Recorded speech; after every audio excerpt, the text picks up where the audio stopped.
At ngayon lang maririnig ang aking success story. Sa lahat po na ngayon lang ako makakaharap, magpapakilala po ako sa inyo.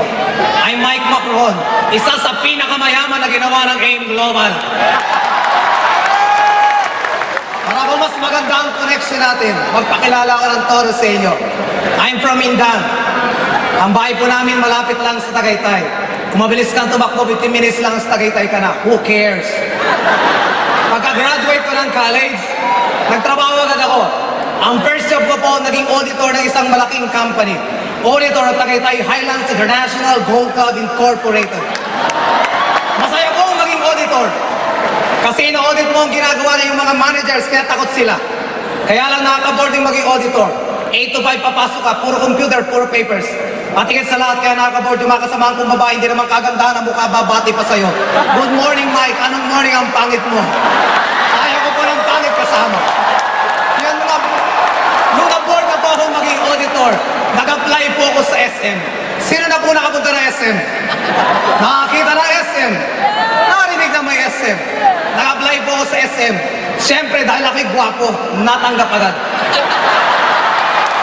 Tinanggap ako ng SM as Customer Service Supervisor. Masaya po maging visor ng customer service. Kasi marami kayong hawak na section. Hawak po namin yung SM Bills Payment, SM TicketNet, SM Advantage, SM Returns, Files Counter, Get Profit Information Operator, Sanitas, at lahat ng mga complaints. Under po yan ng customer service. Lahat po sa SM ay ginawa ko. Nag-OT po ako ng todo. Nakisama sa mga managers ko, sa mga co-supervisors ko, at sa mga rank and files ko.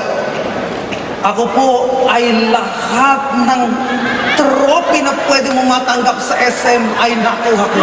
Lahat ng medalya, Best Employee of the Year, Best Employee of the Month. Pero isa lang ang napansin ko, kahit isang bisikleta, wala akong nabili.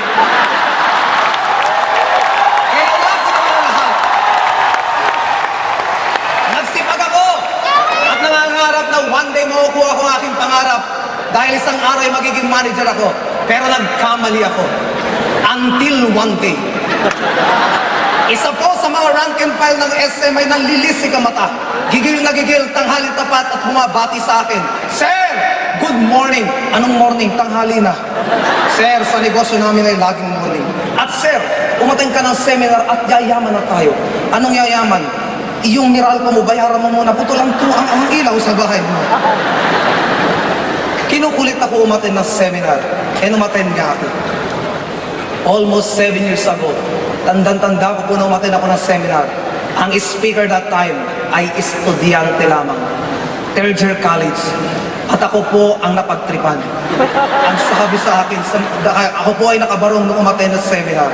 Ang sabi sa akin, Sir, ang ganda ng barong mo. Magkano ang sweldo mo? Ang sagot ko naman, secret. Ang empleyado po pag maliit ang sweldo, ang sagot ay secret. At lalo po ako nabuisit sa speaker na ito. Nung pinagduduro po kami, kayo mga empleyado dito, kung kayo kumikita ng 10,000 per month, ako 50,000 per week. Ang sabi ko, napakasinungaling naman ng batang ito. 50,000 kikitain ko po ng 5 months kung magtatrabaho ko sa SM, kung maiipon ko. Siya daw ay 1 week lang. Kung ining-in 4 weeks time, kumikita ng 400, 200,000. Kulang na lang po, sumabog ang utak ko. Hindi po kayang tanggapin ng sistema ko. Tinapos ko na rin ang seminar kahit negative ako. Pagbaba ko po ng building, doon na po nagbagong lahat. Nakita ko yung estudyante, naka-Fortuner pala. Nasaktan po ako. Imagine niyo, nakabarong. Ang tawag na lahat sa akin ay Sir. 2 kurso ang natapos. Sa ilalim ng building, ganito ang itsura ko. Nag-aabang ng bus.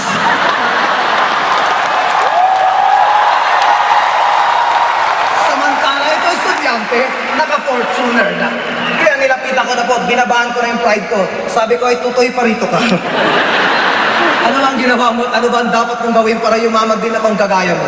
Ang sagot mo ng bata, Sir, magpitong ulo ka. Ang walang yung batang ito, isa lang ulo ko, pag-ipit-ipit pa ako.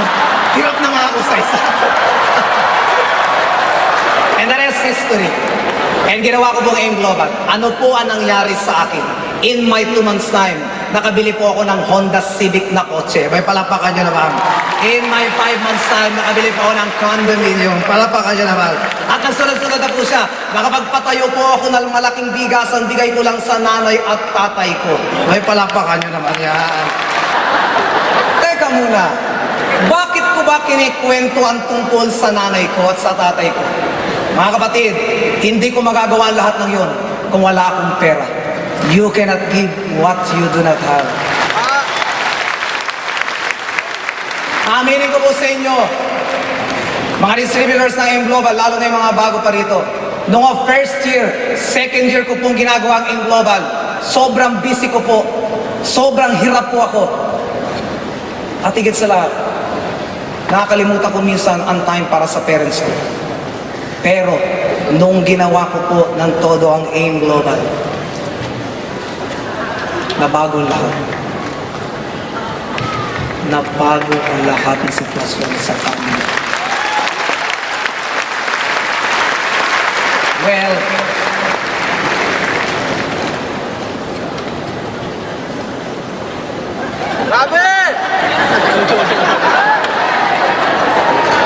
nagbago po lahat. Nung minsan isang araw, nakarinig po ako ng isang sermon ng pare. At gusto ko pong i-share ngayon sa Araneta. Sabi doon, sa mundong ibabaw, ang babae ay hindi mabibilang. Ngunit ang ina ay iisa lamang. You can call every woman mother, nanay, inang, mami. Ano naman ang tawag niyo sa inyong nanay? Pero ang katotohanan, isa lang talaga ang nanay natin. At hindi raw nasusukat ang isang puno hanggat hindi nabubuhay. Hindi rin nasusukat ang kahalaga ng isang ina hanggat hindi pumapanaw. Mayroon akong question sa inyo. Kailan yung huling tinreat ang nanay at tatay niyo? Sino po ang may mga nanay pa? Congratulations. Sa lahat ng mga may nanay pa, may pag-aalayan po kayo ng pinakamataas na respeto, pinakamataas na pagmahal, at pinakamataas na paglilingkod dahil buhay pa ang nanay. At ang gawin niyo pong bihikulo ang AIM Global para sila ay mapaligaya. Well, sa pagne-network ko po, may natuklasan ako. May tatlong mahalagang bagay po o words na lagi natin nakakalimutan. Time, strength, and money. Slide please. Meron ka bang time? Meron ka bang strength? May money. Usually, ang tatlong ito ay laging absent ng isa sa isang tao. Slide please. First scenario. Marami akong kilala. May time, may strength, pero walang pera. Yan yung mga tambay at walang trabaho. Second, meron akong kilala. Maraming time, maraming pera, pero wala nang lakas. Dahil matanda na nila nakuha ang kanilang wealth. Next, marami akong kilala, maraming pera, malalakas, pero walang time sa pamilya. Yan yung mga nag-aabot. And salamat sa AIM Global. Ako nakaharap nyo. Kompleto po ako. Meron akong time, may strength, at mapera. Kaya salamat AIM Global. I love you AIM Global.